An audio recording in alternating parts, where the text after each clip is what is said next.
Welcome back नाज़रीन। दूसरी जानिब मुस्लिम लीग नून का मौक़िफ़ भी लेंगे। सिद्दीकुल फारूक साहब सीनियर रहनुमा हमारे साथ तो मौजूद हैं, उनको प्रोग्राम में खुशामदीद कहती हूँ। बहुत शुक्रिया सिद्दीकुल फारूक साहब, thank you so very much for joining us. नवाजिश, आपकी नवाजिश। सिद्दीकुल फारूक साहब, आपको मेरी आवाज़ आ रही है? जी, आपकी आवाज़ आ रही है, बड़ी साफ आ रही है। अच्छा सिद्दीकुल फारूक साहब, सबसे पहले तो आज मुझे बताइएगा, सेनेट में हम देखते हैं अपोजिशन ने काफ़ी शोर शराबा और एहतजाज किया अली अमीन गंडापुर साहब के कल के बयान पे जो उन्होंने दिया जुल्फ़िकार अली भुट्टो साहब के हवाले से भी और नवाज शरीफ साहब के हवाले से और मरीम साहबा के हवाले से। क्या वजूहात हैं कि इस तरह के बयानबाजियाँ इलेक्शन मुहिम में हमें नज़र आ रही हैं और अखलाकियात के दर्जे भी हमें गिरते हुए बहुत नज़र आ रहे हैं? जी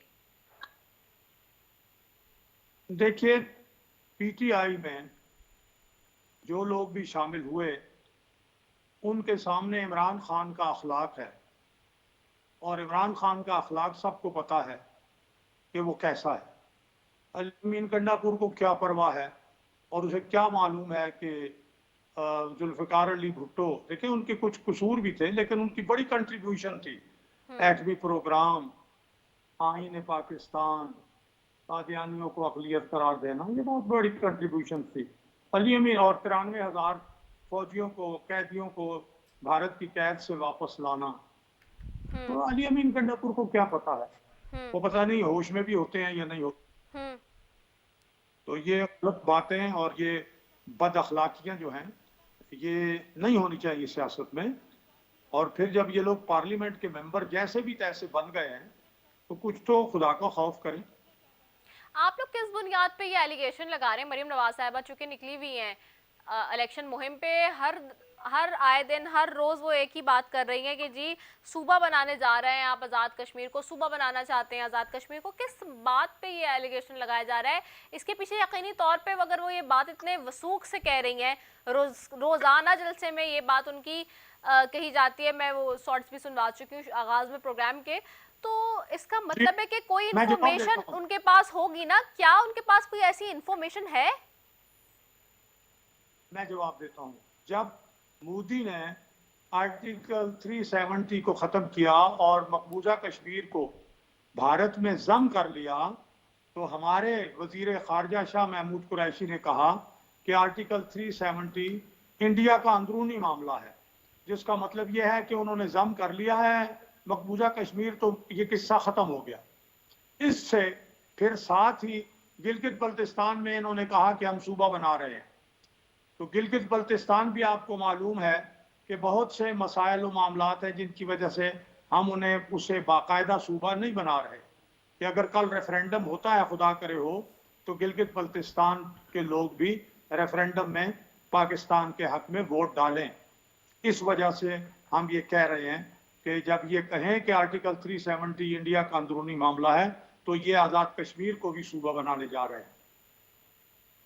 अच्छा, इसके अलावा और कोई कोई खासी इंफॉर्मेशन जिसकी बुनियाद पे वो ये बात करी? क्योंकि अब अभी तो पीटीआई के जो रहनुमा आ रहे हैं प्रोग्राम में और मुख्तलिफ चैनल्स पे जो वो बयान दे रहे हैं, वो कह रहे हैं कि आप लोग सिर्फ ये प्रोपेगेट कर रहे हैं, उसी तरह से बिल्कुल जैसे मरीम नवाज साहबा कह दी थी कि मेरी लंदन में क्या पाकिस्तान में भी कोई जायदाद नहीं है, और उसके बाद जो हुआ वो सबके सामने उनका शी इज जस्ट एक स्वीपिंग स्टेटमेंट दे रही है वो, और कुछ भी नहीं है।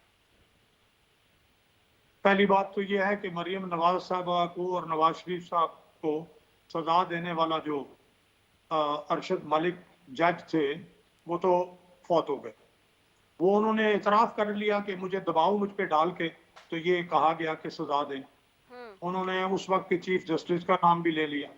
तो ये सजाएं वजाएं तो ऐसे ही हैं ना, मतलब है इसलिए कि हमारी बात क्यों नहीं मानते, अगर नहीं मानते तो फिर हम आप जेलों में भेजेंगे, हम आपको सजाएं दिलवाएंगे।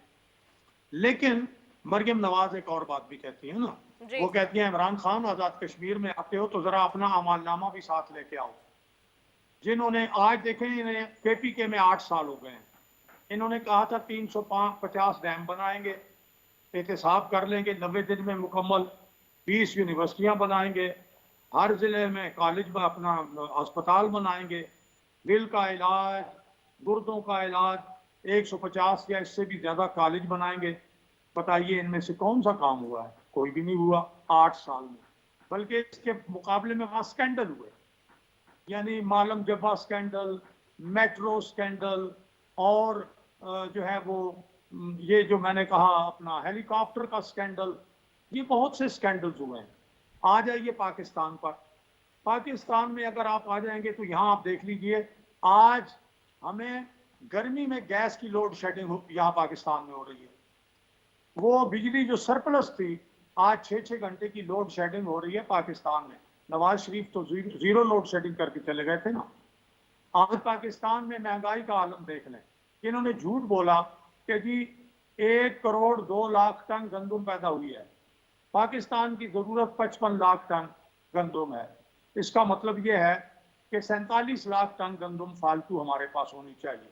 लेकिन अभी इन्होंने 10 लाख टन गंदम इंपोर्ट करने की वफाकी काबीना ने इमरान खान की सदारत में मंजूरी दी, तो ये क्यों इंपोर्ट कर रहे हैं? कपास, पाकिस्तान की तारीख की सबसे कम कपास हुई है, 40%, यानी 8 लाख बेलें, और इससे कम कभी हुई नहीं। अच्छा, वो भी झूठ बोला कौम से। अब कौम को कहते हैं जी हमने 100 दिनों में इनकलाब बर्पा करना है। आपको पता है 2 करोड़ आदमी खते गुर्बत से नीचे चले गए। आपको मालूम है बेरोजगारों का क्या हाल हो गया है। आपको मालूम है कि अभी वजीर खजाना ने कहा है कि जी अब हम इंपोर्ट खोल रहे हैं तो खसारा जो है तिजारती खसारा तो होगा, और ये इन्होंने पहले सारी इंपोर्ट बंद करके बेरोजगारी फैला दी। सी पैक को मुंजमद कर दिया किसी के कहने पे। चीन के साथ हमारी दोस्ती है। सी पैक गेम चेंजर है कि वो तब्दीली लाने वाला है, वो रोजगार देने वाला मंसूबा है। उससे पाक मुकम्मल हो जाएगा तो पाकिस्तान को $8 बिलियन सालाना उससे जो है वो ड्यूटीज और टैक्सेस मिलेंगे। उसको इन्होंने फ्रीज कर दिया, 2 साल फ्रीज रहा वो। चीन नाराज हो गया, कर्जों पे कर्जे लेते जा रहे हैं। अच्छा, डॉलर की एक कीमत एक जो है चीज और वो इसी वजीर खजाना ने कहा। अच्छा सिद्दीकुल फारूक साहब, एक चीज जी और मुझे जी जी लास्टली बताइए। बता दीजिए। मुराद सईद साहब कल अपनी इलेक्शन कैंपेन में कह रहे थे कि मरियम नवाज साहिबा ने पहले से ही इस बात का इंडिकेशन दे दिया है कि जी हम इलेक्शन में जो है वो धांधली को कबूल नहीं करेंगे। इट मींस कि आप लोग हारने वाले हैं, इसलिए धांधली का इल्जाम लगा रहे हैं पहले से ही। हमें इनके मंसूबे का इल्म है ना। अगर इलेक्शन आजादाना हो वो कह रहे हैं आप तो लोग जितने हारने इलेक्शन वाले हैं हुए हैं, ऑलरेडी, आप लोग को पता है सुन ले आपकी सुन ले पोजीशन सुन ले कमजोर है। हाँ, थोड़ा सुन ले थोड़ा सुन ले। जितने जिमनी इलेक्शन पाकिस्तान में हुए हैं, पीटीआई सब हारी है। इनकी जो कारकर्दगी मैंने आपके सामने रखी है, इस कारकर्दगी की बुनियाद पर आजाद कश्मीर में इन्हें कौन वोट देगा? यानी ये इमरान खान ने कहा मोदी ईमानदार आदमी है। इमरान खान ने अभिनंदन, उसने धमकी दी कि 24 घंटे में अगर अभिनंदन को न छोड़ा तो फिर नताज के जिम्मेदार तुम खुद होगे, इमरान खान। और फिर इन्होंने अमेरिकी सदर ट्रंप को की मिन्नत की और उसने कहा कि ठीक है। तो फिर उसने 8 घंटे पहले कहा कि अभिनंदन छूटेगा और इमरान खान ने छोड़ दिया। फिर उसकी इलेक्शन कैंपेन में 300 भारतीय कैदी भी छोड़े। फिर ये कहा कि मोदी कामयाब होगा तो कश्मीर का मसला हल होगा। मुझे बताइए, इमरान खान ने जो कुछ कहा, बजाय इसके कि मोदी कामयाब हो के मसला कश्मीर हल करने में मदद करता, उसने कश्मीर हड़प कर लिया। तो ये कारकर्दगी, ये बहुत बार बात करते हैं कि जी वो अपना कल भूषण भाई 3 साल आपको हो गए हैं। अब आप उसके लिए सदारती आर्डिनेंस नाफिज कर रहे हैं। कल भूषण को सजा आप दे नहीं सकते। हमारी हुकूमत ही तो कहते थे इसको फांसी दो, अब तुम्हारी हुकूमत है, दो ना फांसी, क्यों नहीं देते हो? तो ये जी सारा इनका जो रिकॉर्ड है, इस रिकॉर्ड की बुनियाद पर तो इन्हें आजाद कश्मीर से वोट नहीं मिलेंगे। अलबत्ता ठीक ये है। धांधली जरूर करना चाहते हैं, क्योंकि मंसूबा ये है कि कश्मीर का मसला खत्म कर दिया जाए। और ये बात अमेरिका ने अपना मोदी भारतीय वजीर आजम को यकीन दहानी कराई है, और उस पर अमल दरामद अब इमरान खान करेगा। चलें, ये बहुत बड़ा एलिगेशन है। Well, thank you so very much Siddiqul Farooq साहब, आपके वक्त का जी। और इसी के साथ जी नाजरीन, क्योंकि ये बहुत एक बड़ा एलिगेशन सिद्दीकुल फारूक साहब लगा के गए इस हवाले से कि जी अमेरिका ने यकीन दहानी कराई है मोदी को, और उसको एग्जीक्यूशन वज़ीर आज़म इमरान खान साहब के ऊपर लगा रही है नून लीग। वेल, इसी के साथ अपनी मेज़बान सैफी को दीजिए इजाज़त। पाकिस्तान जिंदाबाद।